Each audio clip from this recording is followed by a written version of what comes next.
When I was in Italy, Starbucks. there was two places that I wanted to stop in and just visit and meet the artists too. One of which I follow is Arrow, and they're in Rome proper. And actually, no, just north of there, there's another place called the Bad Church, and I could not resist the idea of like going into. How could you not want to go into the bad church? Was it a street shop?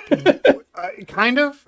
From what yes, it was, but it did have a little bit of class to it, like like the sign and stuff it is outside. in Rome. Yeah, but it was also like a few, like I don't know, half a mile from the Vatican. So it's just like, and it had goat heads, and we couldn't get everything in it, huh? And we couldn't get away with Sinners Ink, but the Bad Church butted up against the Vatican. They got a pass. So, come on now. Sorry about that. In the Vatican. Dude. Right. Well, they're not in the Vatican. No. The Bad There's Church. not a.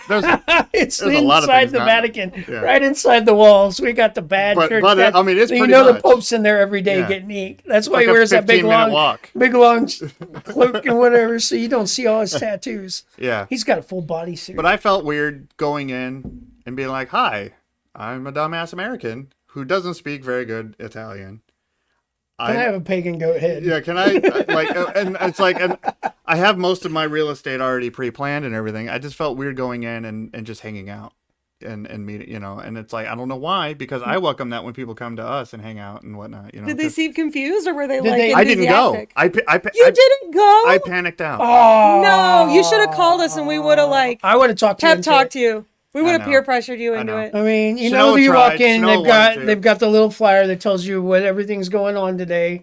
What time church was. When we go to like other cities or whatever in the States, like, okay, cool, that's fine. But like there was a language barrier, there was a class barrier, but there's so much I could have learned about other cultures and it's not like you were shopping for a Gucci bag. I know, but it's just like I didn't know what I wanted, and I was like, I don't want to be one of those clients. But I know they spoke English. I know that for a fact. I just didn't. I'm like disappointed, Nate. I'm sorry. We're I know. dropping you off at the airport after this. I could have just written off the whole trip. The opportunity of a lifetime to walk into the Bad Church. Bucket list. I know. Next time. And speak with some really good, talented artists from another country, and kind of get some perspective on how things are ran. And you're right. You have no excuse next time you're in Europe. You have no excuse.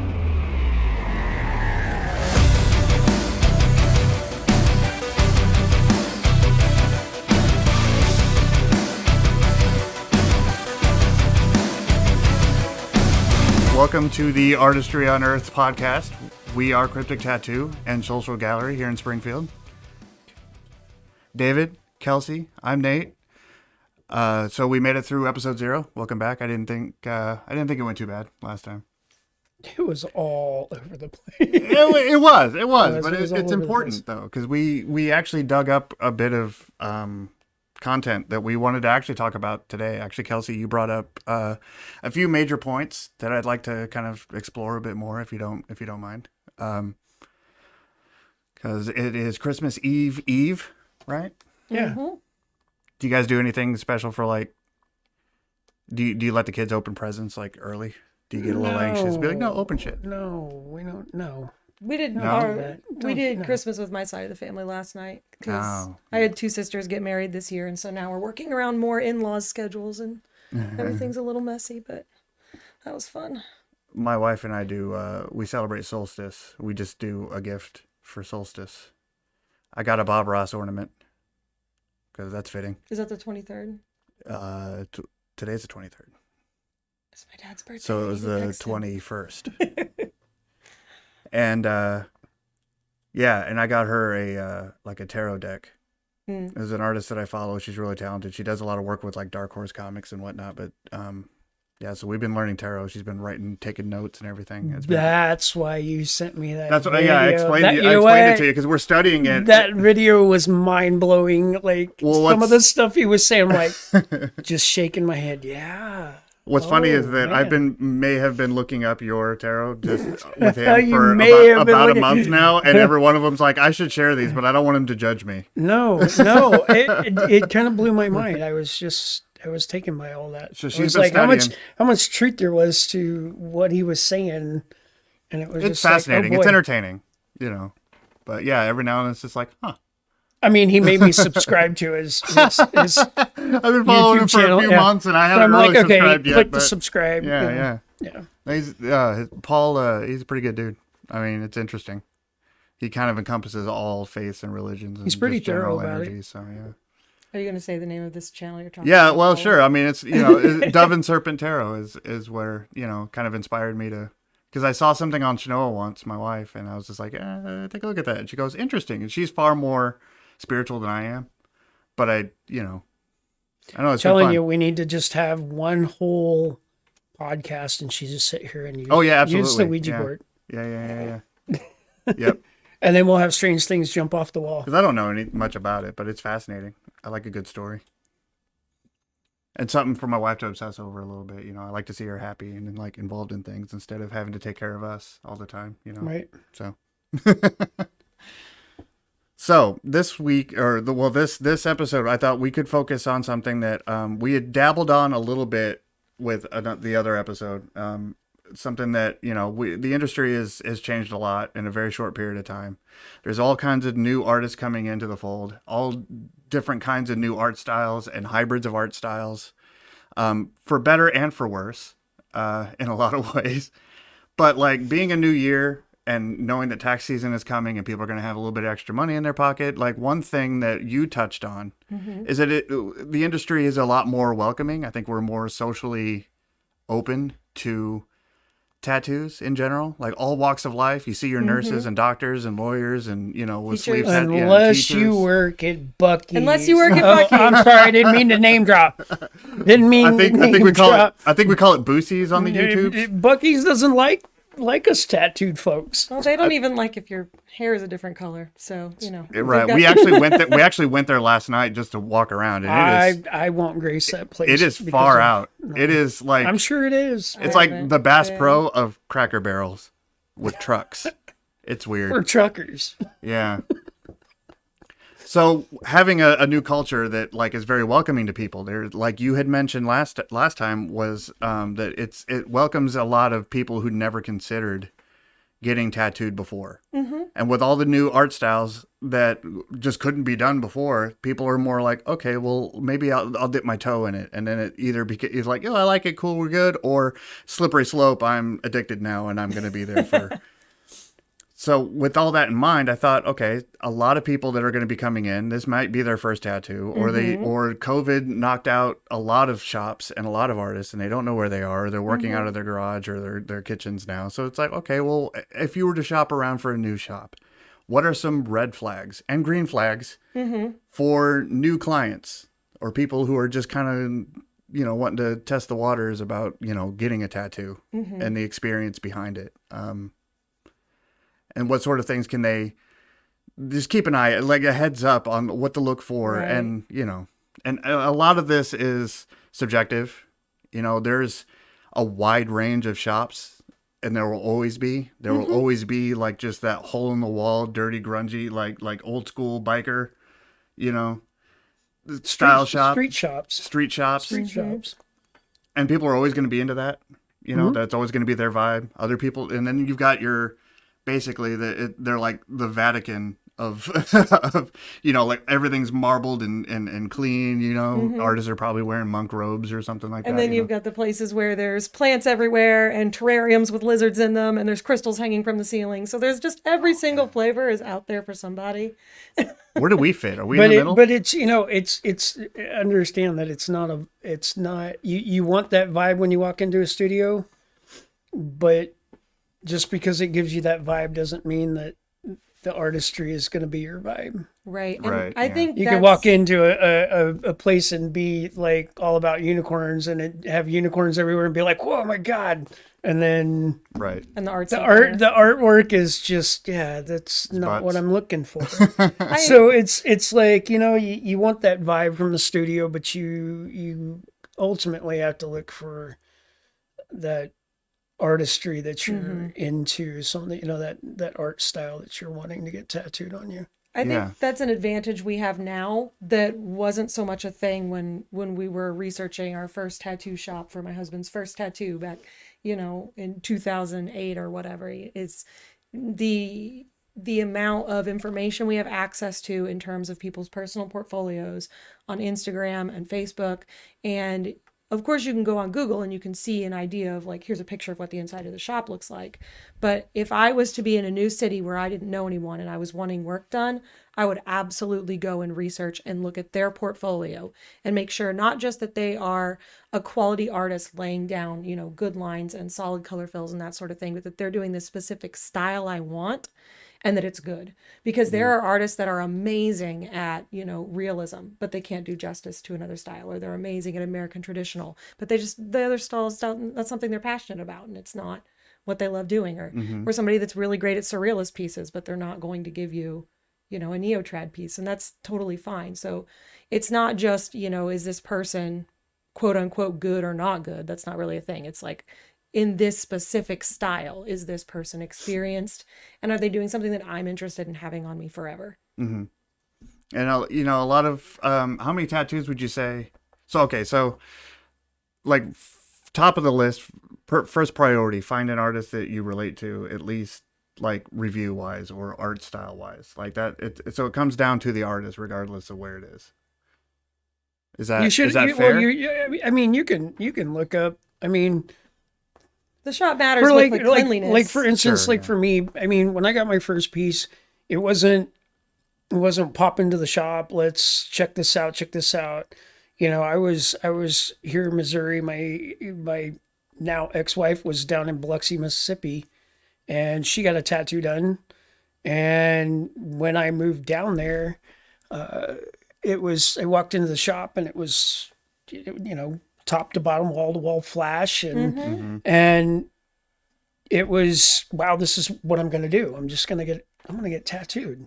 You know, didn't look at a portfolio, I mean, needless to say, I'm very fortunate that the guy that tattooed me is a very, very well-known, well-spoken for artist, you know, in the industry. But it was the luck of the draw. You know, I got lucky. I really did. But I mean, in today's day and age, it's all about the portfolio. Yeah. If you're not looking, if you're walking into a shop and just going, you know what, pick it and stick it, I don't care what you do, without looking at a portfolio, it's almost like Russian roulette. You're going to spin that wheel and hope and pray that you come out with something good. Get something good. But that's part of the fun. And a lot of people, I mean, that's what keeps, I mean, that's where all that aspect of the cover-ups and cover-ups are a lot more expensive and time-consuming than doing it right the first time. The shitty tattoos, and here we go, and they walk in, and then they end up spending 3 times as much to cover up the piece of crap that they got. The blown out, messy, where they didn't do their research, or as it goes. Oh, I got a buddy down the street that does it out of the alley, and he can do a full sleeve for $30. You know. It doesn't work like that no more. I mean, enjoy your $3,000 cover up, buddy. Exactly. I mean, you still can. I mean, but people still do it. You know, they they get work in their kitchens. They get work in their buddy's, you know, front room, and get tattooed off their couch. And so one major change that, you know, overall, there's always going to be a market for everybody. There's always clients for everyone, every style of shop. You know, it really comes down to doing your research and figuring out what vibe you're looking for, and the artist that you're looking for, and their reputation. And that's, you want to feel comfortable, right? Period. That bottom line, you want to feel comfortable with the atmosphere when you walk in. You want to feel comfortable with the artist that you're talking to, and you want to feel comfortable with their portfolio that they're presenting to you, right? Whether, you know, and nowadays, I mean, social media is so rampant. I mean, it used to be books, you know, and now it's all over, you know, the net. You know, that's where you find portfolios anymore. It's not just walk in and you see a whole slew of books just strung everywhere. Yeah, people can kind of hide out in the shadows and research for a while before picking. Before just walking in. I mean, where it, you know, slowly over time, it was, you know, you just walked in and you checked out portfolios, and then you just kind of made your decision what you want to do. But 9 times out of 10, I mean, a lot of people that get tattooed, it's all a spur of the moment. You can walk into a shop and go, well, I'm going to research. And just because you have that itch, you look at it anyways, and then you're just like, I'm just going to get tattooed. Yeah. You know, and again, I mean, I've seen work from people that do stellar jobs at tattooing, and then they just may have an off day and put something out and it just be, you know, off. Doesn't mean that they're a bad artist. It's just they had an off day. I think there's also sometimes, though, if you're saying, oh, I just want to get a tattoo today, you know, I'm visiting such and such city with my friend and we're going to go get matching things. Just because you look up and somewhere has good Google reviews doesn't necessarily mean the artist you are going to get at that place is a quality artist. And I think that's something to warn clients about, because it's not necessarily the same as going to a place where you're using facilities, you know, like a public pool. And if the ratings say it's a nice public pool, you go to the public pool, you know what you're getting. But since these are individual artists and really generally independent business people with their own skill sets, I have been to shops where every artist is fairly balanced in terms of street art and walk-ins and can handle what's thrown at them for small walk-in pieces. But that's not necessarily the most common thing. And there's a lot of shops where there are people that are maybe newer or maybe just there for a quick buck and will say yes to a piece that they don't know that they can nail. Or maybe that's just, you know, not their thing and they'll say yes to it anyway. But I think it's really important to make sure that artist that you're going to is someone you can trust. There are a lot of artists that we call it shop hopping, switch shops pretty often due to, you know, financial reasons or personality differences or being closer to work or whatever. And so if you're looking at a review that's 2 years old from a shop and somebody says, oh, so-and-so was so great, look what they did, the person might not even work there anymore. You know, the whole crew might be completely different than who was working there 5 One years artist ago. doesn't set the standard for everybody. Right. And I've been to shops where the shop owner is the most talented person in the whole room. I've been to shops where the shop owner is what I would say the least artistically talented in the room. And then there's shops where the owner isn't even an artist at all. Yeah. And so there's just a whole gambit of, you know, does the person who's running the shop actually know art? Do they know tattooing? Do they know how to run a business? Might be great at tattooing and not how to know how to run a business. You might have questionable, janky bathrooms and you're wondering how clean their tattooing practices are. Yeah. You know? Some people love the danger. So it's not like it's like judgment. Like you're in it for the danger of the janky bathrooms? That's what you're... No, not me. Well, when you got to walk into a bathroom and you got to hover over the toilet. Hover pee? You know? That's like... I'm a dude. You know, everything's hovering. Nothing says adventure like tetanus risk. Really. Like, you gotta have that spice in your life. Well, maybe that's how I got pregnant. It's called tuberculosis, Nate. It's called tuberculosis, not pregnant.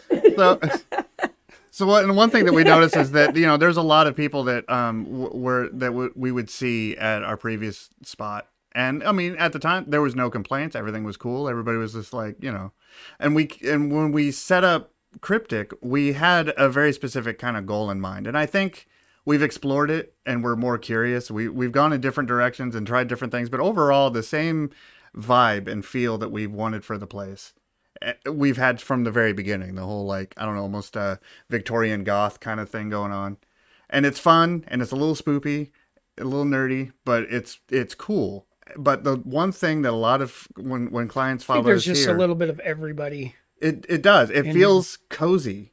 Even though they're surrounded by dead things or, you know, like skeletons, there's a little bit of humor, a little bit of like, just there's this almost classy goth vibe to it. And it's like now people are, you know, clients are telling us, man, this place feels cool. But it's not just the decor.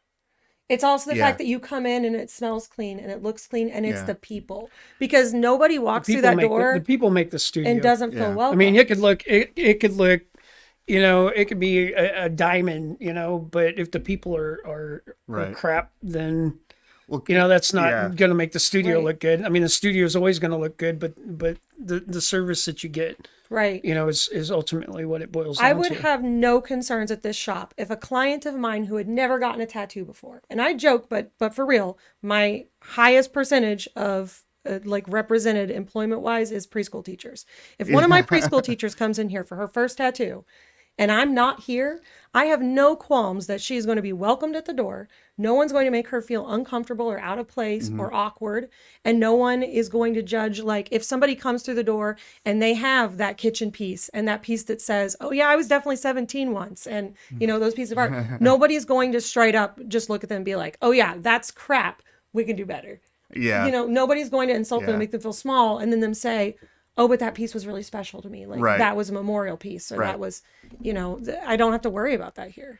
Well, and that's something that, you know, you had mentioned before, and I guess that you're a self-proclaimed shop mom and golden retriever, apparently. You know. But that's your clientele. You have like a brand about you where you have a very warm and kind, welcoming, like, presence about you. And not that the rest of us strive for that also. But there's definitely something, and when we read Google reviews, I don't know if you check the reviews. Sometimes. But there's a lot of reviews on you that always pinpoint, like, very, very calm, very welcoming, very kind. You explain, informative. Yeah, you explain everything. You explain every step of the way. You're very open about your ideas. You're very accommodating. You know, and that's you know, that's a big deal. Like, and I think people going to a tattoo studio or tattoo shop, like a street shop, I guess they kind of expect like ER kind of Like get in, get the job done, get out type of experience. And I mean, and that's, you know, some people want that. Here's and your that's cool. pills, get out. When they're sitting there, they don't want to talk to the artist. That's fine. We don't have to talk to you, you know, if you prefer. Like, I'm a talkative person. I'm more fascinated by the people and their story and the reason. But you know, that doesn't necessarily mean that we don't have to hug. You know, we don't have to, and that's fine. Like, you know, Come on, Kev liked to hug. Yeah, I know. But that was only people he knew. I don't know. I'm pretty sure that's how we met. Like, I was the big guy in the area, and he's like, I'm gonna hug that guy. I'm gonna hug the biggest guy in the room. But I think that's important, and I think that there's a lot of people in the industry, since the industry is about art and they're independent business people, and you can live big and you can live loud in tattooing. I think sometimes it gets crisscrossed with some big egos. And I think people start focusing on who they are as an artist and what they're putting out and what their name means and their brand, and not focusing as much on the client and their experience and the fact that they may have been saving money for a long time and thinking about this tattoo for months. Ego is a talent killer. But I also like don't know what experience that person's been from. So I always try to make sure the person knows you have a voice. I'm here to listen to you. Please tell me if you want the stencil moved. Please tell me if you want adjustments to the design, because this is going to be on you forever. And you're not going to hurt my feelings if you say, oh, let's scooch it over a half an inch. Now, if you told me to scooch it a half an inch to the left and then a half an inch to the right and a half an inch to the left and a half an inch back to the right, I'm going to roll my eyes at you, and I'm probably going to pick on you, but I'm still going to do it. You're gonna get a mom Just look. wait. Just wait. Just wait. you wait. You've been doing this long enough, you're going to get one don't of know. those. Right. that- All my years doing print plate mounting, I got pretty well at like finding, like, eyeballing a balance and whatnot. Right. And she paid pretty close attention. A quarter of a centimeter tilt to the... She even called me stencil master once. Right. So, you know, I'd like to think she may have stencil. been I think able you to were leg bypass. sensei. You were leg sensei. Oh, leg you helped me with my sensei. leg Yeah, stencils, yeah. because legs are not a cylinder. They're a dumb shape. And I mean, you they're hard could just to lick line it and up stick straight. it, and a lot of people are just like, I don't care, it looks good. You didn't even look at it. I don't care. Oh, you're one of those. Okay, cool. Those are the very, very trusting ones. Yeah. They're like, yeah, I mean, it's all good. Yeah, until their friend's like, it looks sideways. Right. Right? Why Is it crooked? No, you are crooked. You're like, yeah, you just- shouldn't have been you're just looking at it with your slouching. head tilted. You got bad posture. Like, I told you to relax. Right? But I And I'm even using try that super stencil. We're gonna have to deflesh you to get that off. Yeah.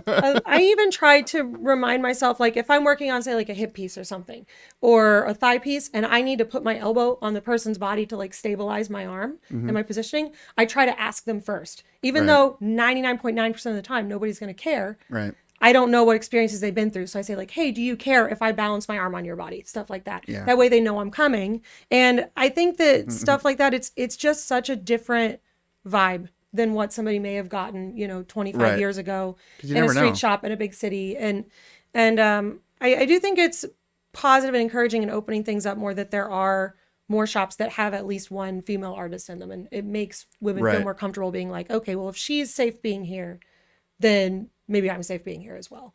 Oh, and I don't think personality types was considered because it was going to just be the three of us. And we're really happy to have you. I'm really proud to have you with us.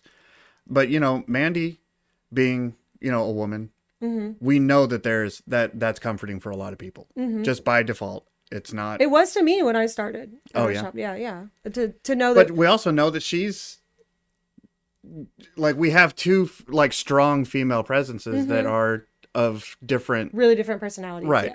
Yeah. That gel well together, but completely different personalities. Yeah. Like, and you know, we say that it's, you know, we're a classy establishment, but yeah, you know, and that's the thing is like, and I don't say that to be, you know, to it be insulting to Mandy or her style at all. Her clients definitely know what they're there for.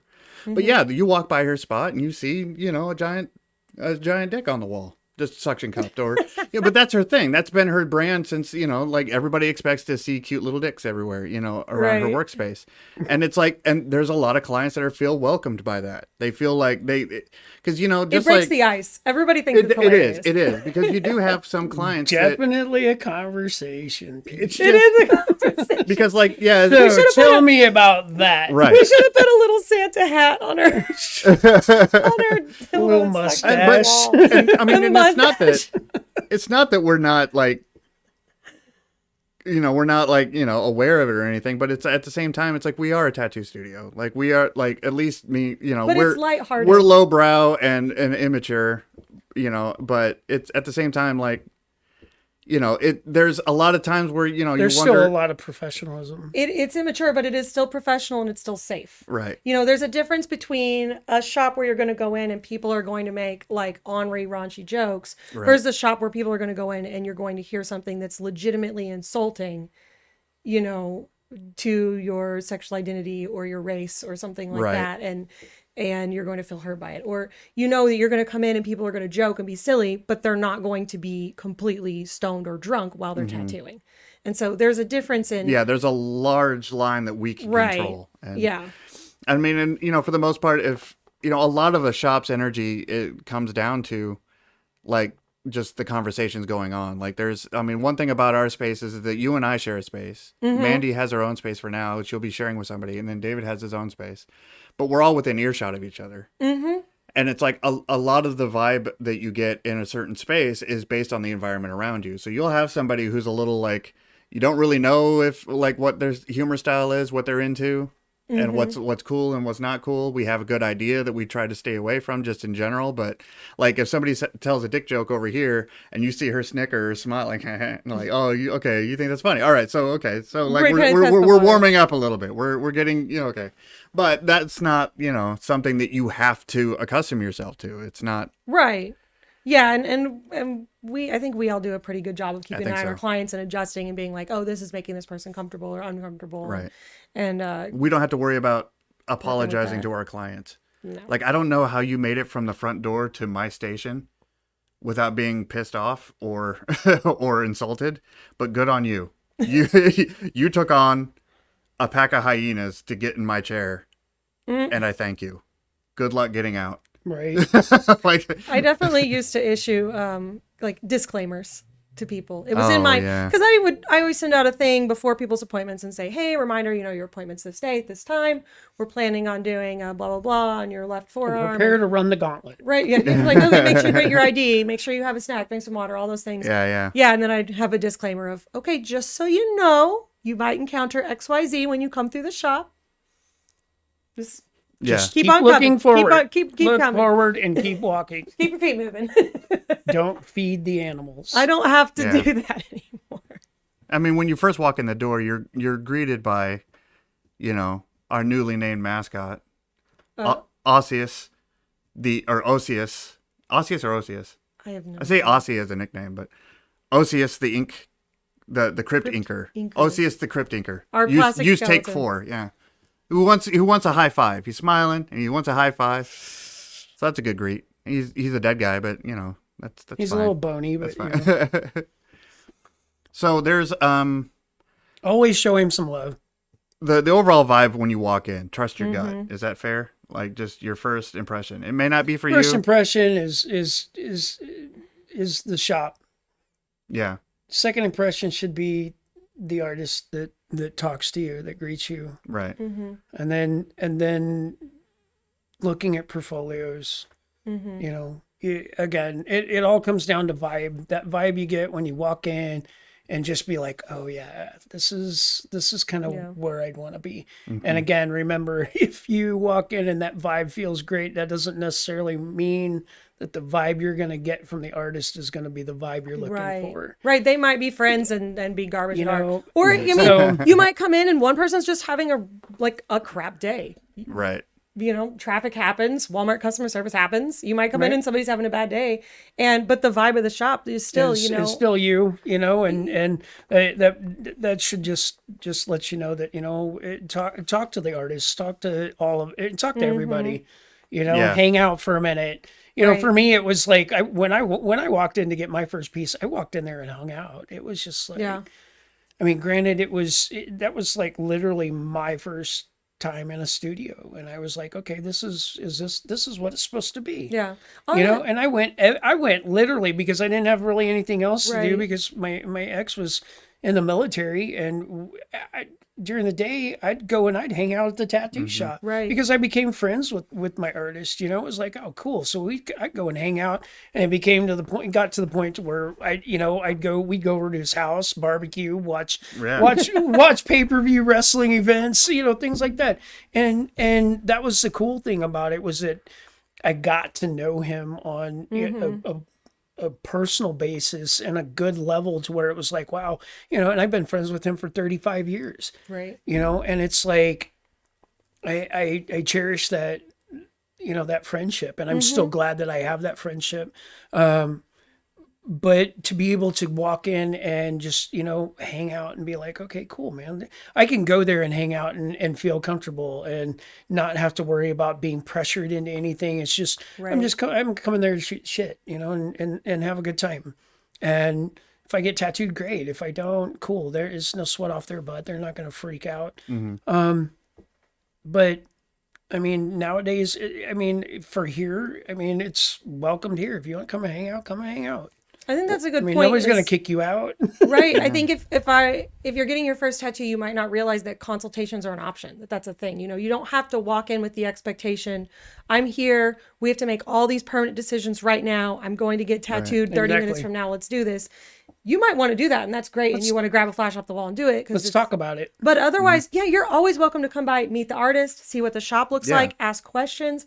I've had people do that, and they don't even know what they want yet. They just want to get an idea for it and make sure that it's something they're comfortable with, because it's new, and maybe this is a little outside their comfort zone. And the client themselves feel uncomfortable, because they straight up will be like asking. I've had them ask, as I'm opening needles, are those brand new, or this, and I explain, and then they feel dumb for asking. I'm like, don't feel dumb for asking. I'd rather you ask than not ask. Well, this way, you're one, curious, but you're making sure that you're still safe where you're at. That's totally fair. Right. And that's all we want. We want you to feel comfortable. We want you to feel safe. Right. And we're nerds. We like to explain this stuff. That's not just for here. That's any studio you walk into, The key there, like you said, is to ask questions. Ask lots of questions. Right. The question you don't ask is the one that's going to get you in the butt later on. How much? A lot. There you go. A lot. I think it's good to go for a consultation, look at art together. And another thing that I didn't realize was okay at the beginning is it's okay to talk to your artist about budget. So like when I got my first tattoo, I was really uncomfortable to ask exactly how much it was going to cost beforehand. And so I was just kind of waiting until the tattoo was over. And then I didn't know how much money to bring, because it was a cash only shop. And that didn't make me super comfortable. But it's fine to go to your artist and say like, hey, I've got $300. This is what I had in mind. What can we do with this amount of budget? And your artist might say like, that reference you picked, that is like a 20-hour tattoo. It's not happening in $300. Your artist might say, oh, okay, this is a really cool idea, but what we can do is we can split it into sections. We can do this part of it on this day, this part of it on another day. Or, if we simplify it in this way and take out this element and just do this part, we can totally do that for your budget. In one day. That's how I did my first piece. Yeah. I walked in not knowing, my first piece was $300. And it was like $150 for the outline and then $150 for the color. And when was that? Huh? When was that? Was that the one you did on yourself? No, that one, No. yeah, I'm sure. Yeah, it was 150 for the outline, Dave. Here You you said go. your first client as an apprentice, and I know I'm kind of derailing here, but I meant to ask last time. What piece was that? What did you do? You did it on yourself. On myself? Yeah. I did a piece of Paul Booth flash on the top of my knee. Oh, you went for the knee. Like, yeah. Okay. Yeah. Awesome. Yeah. That. I did it on my knee. Had no clue what the hell I was doing. I mean, granted, I was in a studio. Yeah. You know, it wasn't like I sat down at home and was like, watch what I can do. You know, no, I was in a studio, but again, didn't get. That's hardcore. Didn't get the help that I should have gotten, you know, and when you sit down with a 3-liner and a coil machine and you power that baby on and you lay needle to skin, just and by the time it's done, you're like looking at that line work going, wow, you know, that's kind of cool. But then when you realize later down the road, when you're an artist, you're like, oh, well, yeah, it kind of looks like a 14-liner now. You know? No. That never should have looked like that. You know, that 3-liner becomes 14, and it's like, you're like, oh boy. Really laid that in there. Yeah, I did. You know, the needle depth was all off, and you know, none of that was shown to me, so I just did it on my own. I mean, but it's there. I mean, it's not faded. It's not good. No, that thing's bone deep. It's for sure there, man. Let me tell you. Get your leg amputated and the tattoo is still just like hovering in that same spot. Yeah. You know, and I kind of want to cover it. You know, it's a memory. It's a memory. It is, but still, I mean, when you look at it, it doesn't go with anything else I have on that leg. So it's an ugly memory. Eventually, it'll get covered. It's not a fashion. I mean, I've only memory. done 3 on myself. That's it. You know, out of almost 25 years, 3 tattoos. That's crazy. You know, and I've had artists go, "Wow, really? You've only done 3 on yourself?" Yeah. Sorry, man. I'm not going to sit there and just ink my whole body up. I'm busy. Go and practice, and you know, because it's like, no, that's, you know, I can practice on myself all day long. You know, that's great. But then I got a whole bunch of tattoos that I really don't want. You know, you got bored one day and started filling in old lines with color. And I'm like, how are you feeling? He goes, this fucking sucks. Like, it's just like, it hurts so bad. It's horrible to tattoo. I mean, to tattoo yourself. Granted, so the answer to that is do tattoos hurt. Don't tattoo yourself, folks. Don't do that. No. Do tattoos don't hurt. Feel great. Yeah. Yeah, they do. And it gets worse as you get older. Absolutely do. But there are spots that hurt more than other spots. Right. Yeah. Some of them are a little more tolerable than others. Yeah. So when it comes to, you know, people wanting to dabble a little bit, step foot, you know, dip their toe in tattooing, like they got a daughter or a granddaughter who has some cool work that you might not have felt awesome about in the beginning, but now you can't help but wonder, like, oh, well, I never got one because it wasn't socially acceptable, or your job wouldn't allow it, or you had different values. You know what? I'm older, I'm more mature, I've got, you know, let's live a little. Just understand that there are artists of all of the entire spectrum, but there will always be people who will be welcoming and accommodating and warm and will explain everything. That's something that we strive for here at Cryptic, but just keep in mind, no matter where you are, don't just settle for just any shop. Just because it's with any geographically talented convenient. artist. And that's same for getting a tattoo. Don't just settle because you want to get tattooed. Right. Or because this one's like $20 cheaper.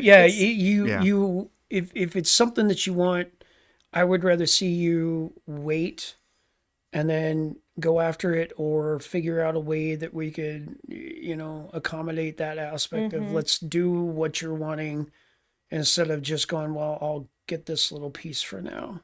You know, I see. So I've had so many clients in my career that have just settled for a piece of art because they don't have the money for what they really want. And it's like, you know, it's like buying a car. Eventually you'll get there, you know, but if it's something that you've really got your heart set on, then by all means, you know, there's ways to work with the artist on getting what you want, as opposed to just settling. I mean, I've got pieces on me that, you know, I went in and got tattooed just because I wanted to get tattooed. You know, had I really have thought the whole process out, I wouldn't have gotten half of the stuff that I have. And that's a shout out to I would have gone gone far bigger and been like planned everything out and said, this is what I'm going to do. Right. When they wanted when, you know, a kid at like 20 years old who wants just like, I got $200, I just want tattooed. Perfectly fine. A lot of people are like that, you know, and that's your jam.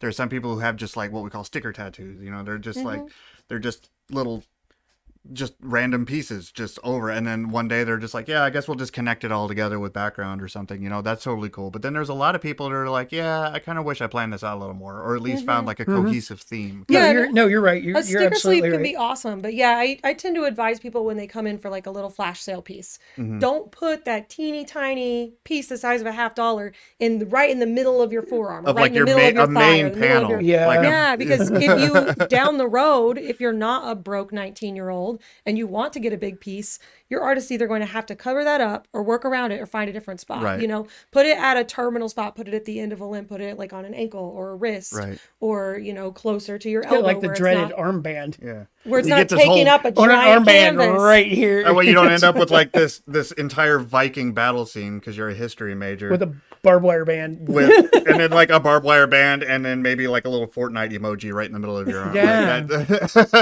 Like, oh, I didn't plan this out. Yeah. But, you know, there's a lot of good cover-ups. If you like dark flowers, you know, if you want to like theme out that arm, I can make it work. You can do black and gray Pokemon and with some purple and, you know. There you go. That they turn out good. So yeah, I mean, you know, like we get referred to like my uncle-in-law, I suppose. He was in his 50s, I think. I'm pretty sure. He's never been tattooed. Always wanted one, just never could decide what he wanted.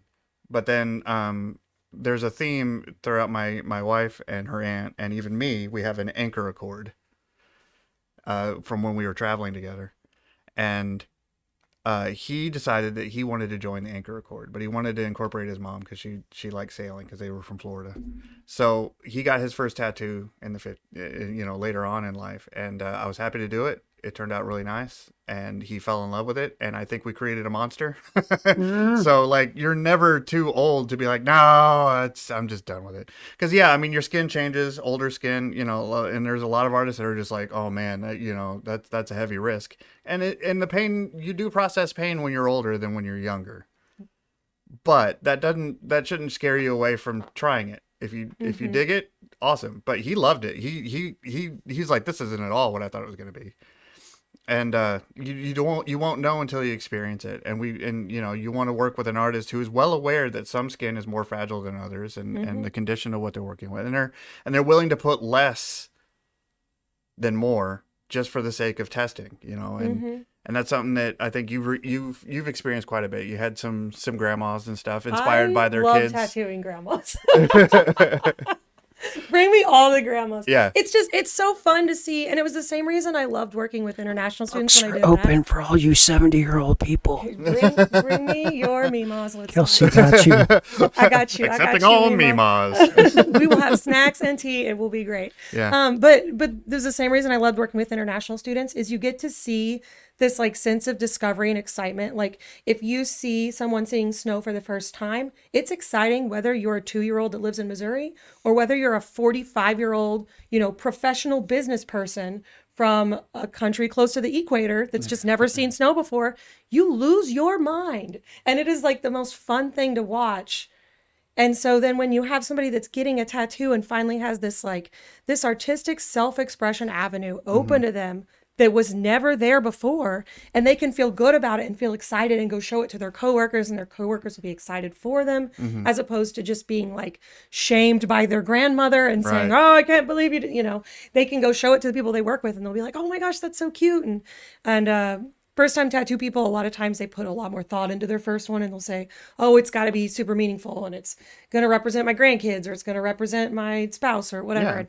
Yeah. And so they put all this thought into it and think about it, and then they finally get it and it means so much to them. There's something so cool about that. And I will always there was the bravery love, and commitment that they stuck to, and they're proud of themselves. Getting something silly and goofy on Friday the 13th, also super fun. Love that too. Yeah. But there's something special about that really meaningful tattoo that they put a lot of thought into that I really So take your time. I guess is another major thing. Yeah, major piece of advice. Do the consultation. Talk to your artist. Yeah, get those ideas. Get to know the shop. Get to know the artist. Find someone you're comfortable with. Find an environment that you're comfortable with. Referrals are really helpful for that. Don't be afraid ask to ask on Facebook. questions. Hey, does anybody have a tattoo artist they really love? Make sure you get pictures of their work, because a lot of people really love their tattoo artist and really love their tattoo, but it might not be what's for you. You might see it and be like, ooh, I'm glad you love your artist. Yeah. And then keep looking. But so do your research. Get to know the artist. Get to know the different shops. Know your options. Ask questions. Don't be afraid to ask questions. Don't be afraid to throw in ideas or, yes, we're artists, but at least in my regard, I'm a blue collar artist. I'm good at being told what to do. Mm-hmm. And yeah, there's a lot of pieces that I think would be cool to do, that I would love to do, that I've done originally, but ultimately I'm not here for me. If I want to be mind-blowingly creative, I have other avenues for that. And this is just me personally. I worked in design. I am used to being told what to do and just doing it well and doing it quickly. Here, it's not that type of environment. If there's a lot of clients that are just like, until they reach a point in their life where they're just like, I'll give you artistic freedom, do whatever you want. Those are great clients. Those are great clients. Yeah, that's fantastic. However, there are some artists that are like myself that it's like, okay, well, give me a lead. Like what are you into? I mean, it's always good to have some sort of concept basis, as far as Do you like Dr. Teeth from the Muppets? Because I'll put the whole band on your chest. I mean, you need to have at least some sort of subject. I mean, the ones that come at you and are throwing it at you, going, do what you want. Those are the ones that have like the utmost trust in you, right? Mm-hmm. And that's something that's earned, regardless of the style that you're gonna do. To just do it on them, and they know that they're gonna be happy with whatever they get. Others, you kind of need that concept or subject matter to kind of have a starting point to go off of. And that makes sense, especially if you've been working with them on other things for a while. You kind of have you have a very close-knit relationship with your client, and you know their style, you know what drives them, and they know that what you come up with, there's a personal connection with them. Unless they shift gears on stuff, because then it's like, they're like in a groove, and they know exactly what they're after. And then it's like, then they come at you with a different subject matter altogether, and like, buddy, it's like I don't even know you suddenly. You're like, wait a second, wait, we're doing what? We're gonna pause the Disney piece and do a horror sleeve? Yeah. Okay, right, okay, right. I have a client that does that. That she consistently shifts gears on things, and I've got so many random things that are not of the same.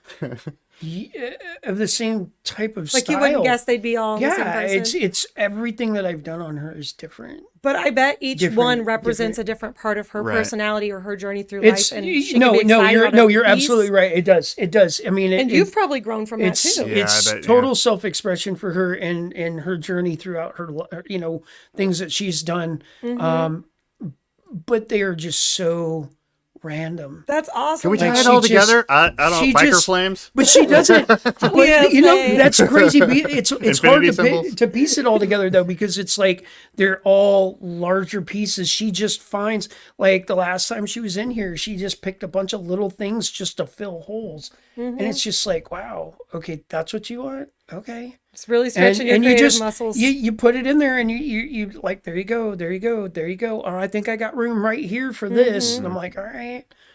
Because most of the room she has, I've taken with huge pieces. Was that one of your recent clients that came in earlier this week, right? Yeah, she's got some cool stuff. Last week, she's got all kinds but of she stuff. seems like that kind of person. She's like, this is cool. I like it. I want it. Move on with my life. She is truthfully one of those that getting tattooed for her is extremely therapeutic. Yeah, extremely therapeutic. I mean, she's gone through a dry spell here to where. That's the first time I think I've inked her in probably a year. And that was painstaking for her. When she's used to coming down, booking, a couple appointments, and, I see her, every other month or every 5 weeks or 6 weeks, and she's in the chair getting something done. It doesn't matter what it is, she's getting something. To not see her for a year is pretty... you know, that was that was probably one of the most difficult things. She kept messaging me, telling me, "Man, I'm so sorry. I so badly want to come down and get tattooed, but I just, I'm just in a spot right now." And it's tough. You sympathize with those clients, especially when you've seen them so much, and you've been tattooing them for 13, 14 years. And like, at least come on down and hit up our Keurig machine. Like, come down and have some coffee. We have a fireplace. Come hang out with us. You can come down and sit, read a book, enjoy some coffee, by the fireplace, whatever, hang out. When I was in Italy, we are Barnes and Noble, though. No. When I was in Italy, I was there was two places that I wanted to stop in and just visit and meet the artists too. One of which I follow is Arrow, and they're in Rome proper. And actually, no, just north of there's another place called the Bad Church. And I could not resist the idea of like going into. How could you not want to go into the Bad Church? Was it a street shop? Kind of. From what yes, it was, but it did have a little bit of class to it, like like the sign and stuff outside. In Rome. Yeah, but it was also like a few, like I don't know, half a mile from the Vatican. So it's just like, and it had goat heads, and we couldn't get everything in it, and we couldn't get away with Sinners Ink. But the Bad Church butted up against the Vatican. They got a pass. So sorry about that. Dude. Right. Well, they're not in the Vatican. No. The Bad Church. It's inside a lot of things the Vatican, right inside the walls. We got the Bad Church. But I mean, it's pretty much. The Pope's in there every day getting ink. That's why he wears that big long cloak and whatever, so you don't see all his tattoos. Yeah. He's got a full bodysuit. But I felt weird going in and being like, "Hi, I'm a dumbass American who doesn't speak very good Italian.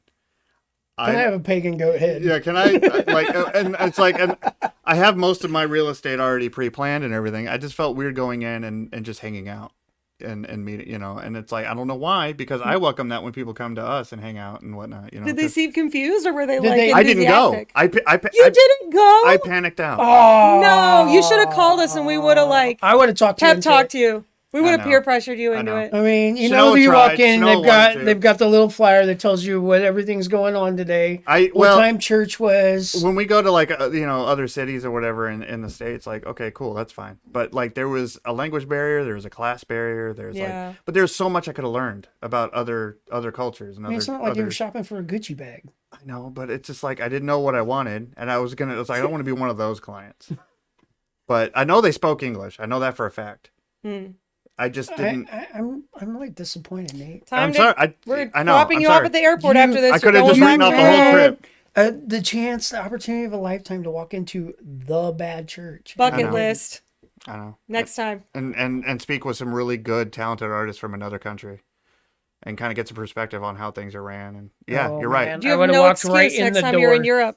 You have no excuse. Yeah, we probably and that's the thing. If we go to Scotland, I feel if we go to Scotland next year, there's definitely a couple places I want to stop in. That's not very close to Rome, but no, it's not. We'll have to find a consolation prize in Scotland. We're gonna just have to take a field trip. I don't think I follow any artists. We'll go back to Rome. We'll have to go back to Rome. Yeah, we'll go back. We'll be there. I bet we'll just plan a big giant trip to go to Rome, just to go to the Bad Church for research. The Bad Church. Yeah. I'm gonna research some delicious artisanal breads and cheeses. Even artist research where they, because even it's easy to say that when we have I own a tattoo studio, but I'm like the least tattooed person here, probably. Buy you the fake sleeves. So it's like being on the other side of the machine speaks for a lot. Like you don't really look like a tattoo artist. Like I'm growing out the beard. Growing out the beard. But see, we had to do our research too. And it's even if that person is right there in our own home, it's so about finding the right fit for you. Take your time, get to know the artist, research their work. Stop into the shop, hang out, get a vibe of the place. Make sure it's clean, and that you're comfortable with them. Familiarize yourself with everybody in the shop, because there's a lot of times there's a relationship that like some people just they're just bored. And they come and they hang out. And then one day they realize, like, I spend all my time here anyways. They start answering phones, or like they just casually become a friend of the shop. And then they're answering phones or keeping the place clean, keeping it straight up. And then maybe one day they progress into an apprenticeship. And they're just like, I just love being around tattoo people. These are my people. I just like being at the shop. I just wanted to be useful. And I'm not saying that happens all the time, but there are several stories I've heard of people like, oh yeah, our shop manager was just a friend that just kept showing up and they just wanted to be involved. So we're like, okay. And they stayed here too long on the weekend, and it was a holiday, and we forgot to leave snacks and water, and that's how we got our skeleton in the lobby. Right, yeah. It happens. Right. And needless to say, he's still starving to death. So it's nothing rare to have shop pets. I mean, friends, and it's... But you don't know these things until you really invest the time in them. And, it's easy to assume, and I fell for it too, is what I mean, Like, I didn't want to bother anybody. I didn't want to go in and be like, hi, I'm a dumbass, from Midwest Missouri. And I would have give them a Bass Pro hat as a token. Right? I know. I got in my own head and I panicked, and I am sorry. Next time, we're holding you to it next time. I mean, come on. You could have walked in there and said, dude, I got a skull in my I don't know if it was done by then. This picture like you're the bad church and I got a skull wall. I guess it was done by then. Yeah, it was about a month. Yeah. Oh, so something I know. Missed opportunity. I almost feel like I guess the least I can do is I could look out. I could have reached out to them ahead of time and told them, hey, I'm going to be in the country for, about a week. I want to stop by and meet you guys, say, hey. You could have, but it wouldn't have been as cool as just walking in. But I just felt bad walking in, wasting their time, not really planning to get a tattoo. Just be like, no, because that's the conversation. But it's a tourist You're only city wasting their too, whole time if they're all actively tattooing and super busy right now. Yeah. As long as they're not doing that, it's fine. Yeah. So I fell for my own. I psyched myself out. So take it from me. Don't do what Nate did. Yeah, don't take it from them. Don't just barge through the door, be like, hey, I'm here. Kick in the door, introduce yourself. Right. Get to know us, get to know the shop, get to know the art styles. Don't be afraid to ask questions. Even when you're getting tattooed, ask about everything we're using. What's the green stuff? What's that stuff? What's that stuff? What's that stuff? We're nerds. We love to explain these things. Why do you use the Glide? Do you like it over Vaseline? Do you use green soap? Do you prefer water? These are all normal questions. On Vaseline. Yeah, I know. I don't like Vaseline. Needless to say that I'm not gonna say that I never used it because where's the cord to your machine or to your gun? That's a common one. You're good. and please don't come in and call them guns. This They're is the guns. side of the interview. Pull out a machine. We call it's them machines. Not a gun. It doesn't take bullets. It doesn't shoot people. It doesn't know. Right. You say gun, and people might not flip a table. They might correct you. They might not. But understand that you are getting eyes are twitching when you say gun. Yeah. If I start to twitch weird, it's don't use the term gun. It's machine. Not a gun. It's a machine. Typically the difference is, man, they're a lot quieter than they used to be. Or that looks like a little dildo. You're right. It does. The current machines don't sound like a dentist. It's a vibrate. You know what? They're probably probably invented by a female. Technically, they are. So something we talked about communicating with your tattoo artist, especially if it's a new tattoo. We talked about finding someone that listens to you and you trust. Right. But what about going the other direction? Like trusting your tattoo artist's advice? Yes. Do you have any thoughts on that? Because I've seen sometimes, especially with people getting their first one, they're trying to put every tattoo idea they ever had or their whole Pinterest board into one piece. Or something that's really common as well is trying to make things really small. And so the blessing and the curse of Pinterest is that people see these teeny tiny micro pieces that are sometimes done by an artist that's been doing really quality micro work for a decade, sometimes done in a way they're going to look really great on social media and then heal like garbage. And sometimes they're temporary tattoos that you can buy on Amazon. Like I've got the same set of butterflies sent to me so many times that these little like inch tall, perfectly detailed butterflies. And people are like, hey, I want this. So I send them the listing. This is a temporary tattoo. Mm-hmm. This is not a real tattoo. What does it look like to trust your tattoo artist in a way that's positive, a green flag way? It's not just the artist being pushy. And I think for the micros, as the sign says on social media, micro tattoos are tomorrow's cover-ups. Because they look cool right away, but over time, you never know what they're going to look like. But no, you're right. Yeah, do you trust what your artist tells you? I mean, that's why they're the professionals. That's why they're there to advise you what's in your best interest and and take care of you and accommodate you the best they can with whatever art you're wanting. So, yeah, as you said, please understand, you can't come in an artist and expect that you're going to throw everything in the kitchen sink into a tattoo and expect it to work, because it's just probably not going to. Or there's places on the body, like people come in wanting a tattoo on the side of their finger, and we got to explain, well, I mean, you want to still be there in 3 months. We can do these tattoos small, but understand there's a reason why we're telling you that we need to do it a little bigger. It's not because we're looking for more money. It's because there is a specific reason behind that. That's a common red flag that a lot of artists or a lot of people look for when they're talking with artists. They come in and are like, oh, well, we got to go bigger with it. Oh, it's because you just want more money, and they think they're being scammed. And it's like, no, because we want it to last. The small detail, like your body is 70% water. It's over time. Even if it's clean and clear, it's going to expand. Your lines are going to change. Your colors are going to change. We're reptilian. Yeah, I mean, we're tattooing like noisy water balloons is really what, you know. we're slee sticks. Yeah, so over time it's going to change, and you want those bold holds, you know, is a thing for a reason. If you want something prominent, make it prominent, because that's the only way it's going to stay at least noticeable over time. But you can go too bold to where you can do like very bold. Then you end up with horrible blackouts. Comes out. Yeah, then you're in the blackout stage. Everything's a blackout. You can't fix it. Black it out. But if you're ever in a shop as somebody that's seeking art, and artists are rolling their eyes, or, you know, like giggling or making bad comments or being rude about you asking questions or not knowing things, like just leave. Get out quick. Yeah. It's not a good place. Like, anything specific you guys can think of? That's a good run. That if you see it, run. You see it. Another one is if a shop is going to have an apprentice tattoo you without your consent, so like somebody else starts it and then they feel like going on a break and the apprentice finishes, or they have somebody tattoo you and you don't find out until partway into the tattoo that an apprentice is tattooing you, or an apprentice tattooing you without the mentor being there. Yep, those are all huge red flags. So if you're going to get an apprentice tattoo, you know who the apprentice is, you know it's an apprentice, that's totally fine. Yeah, that's different. Support your local apprentice. But I have heard so many nightmare stories from clients who got in the chair and then found out halfway through, oh, this person's doing their 3rd tattoo. They're charging me full price. They don't know what they're doing. And they come out with something that looks a mess because the apprentice just wasn't ready for that piece yet.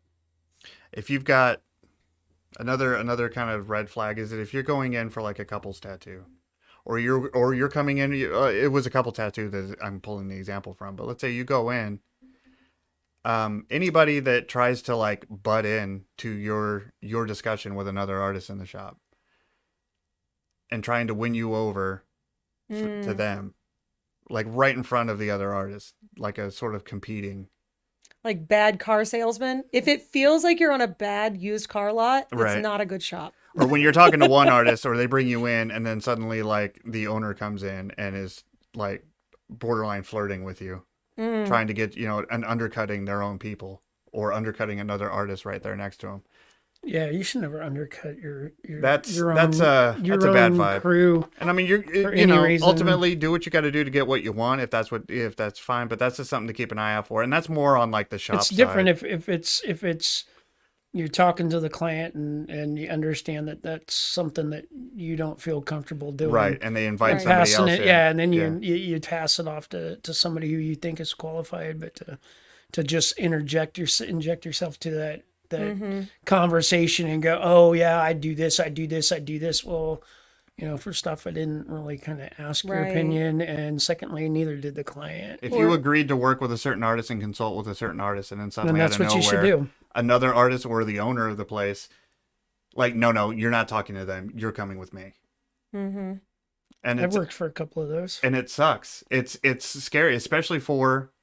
And look, I mean, and I don't want to like paint a vivid picture of it, but I mean, there's a lot of that going around where an very attractive woman goes into a shop and they're like, go in, they consult with an artist that they were talking to for a while online, and suddenly like the owner gets pissed because they're like, no, I take her, I'm getting her, and and then they get hit on the whole time, you know. Mm-hmm. And I mean, it's not, you know, it's a common story. But just be aware of their potential motive. You know, if you go in to meet with an artist and you have a consultation, stick with them, talk to them, get their vibe, get their, you know, and if it causes drama, that says more about the shop, not you. You know, seek another, maybe seek another place. In a healthy shop, the artists are going to be collaborating, right? Because if you are a mature professional artist, you understand that a success of someone else in your shop is a success for the whole shop. Mm-hmm. If one person is floundering and not meeting their goals and fulfilling their potential, then that's bad for the entire shop.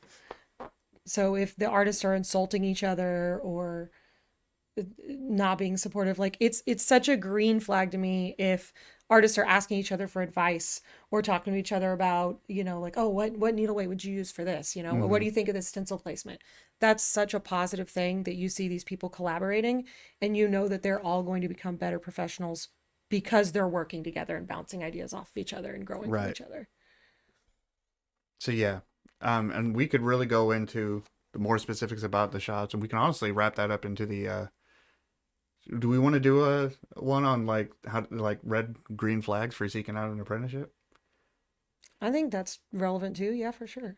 Because there's a lot of things that overlap between the two in terms of like the culture, the vibe, the cleanliness. Right. Yeah. But there's definitely some things that are specific to being employed by a shop that aren't necessarily things you would see if you're just coming in for art.